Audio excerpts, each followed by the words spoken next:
Kate, how do you recommend reaching out and staying in touch with old coworkers or managers? Relationships tend to fade away over time, and it's hard to maintain it. So this has been particularly important for me because I've worked in Halifax, Vancouver, and Edmonton now. And honestly, I think it's just like keeping in touch with anybody. You know, make sure you have their phone number for one thing. Make sure that you send your phone number if it changes. This is something that I had to do a few years ago.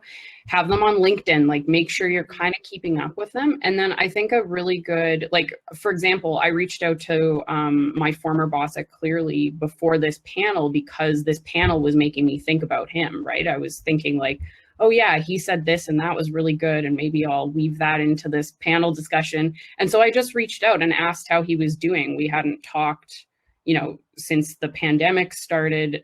So checking how things are going and you know, just saying I'm going to be on this panel and I'm about mentorship. So I was thinking of you. I think just sort of the general like polite reach out is always welcome. People always want to hear from you, especially if you know you're doing something interesting or cool or you have some topic to discuss, or if there's you know a global pandemic and you just want to check on them. That also is a great one right now. So yeah, I think I would say don't overthink it too much and just reach out somehow with some interesting anecdote or you know, I want to keep in touch even is good enough. Excellent. Diana, can I just lob onto that too, because I love what Sure. you did and I love how you reached out to your former boss. Here's one tip, and I will share this with students. Don't reach out to someone only when you need something. It is a pet peeve of mine. I haven't heard from somebody in 10 years and they reach out and they want something. I want to help people. I want to be there to help people succeed. But if that's the only time I've heard from you in 10 years, it's rude.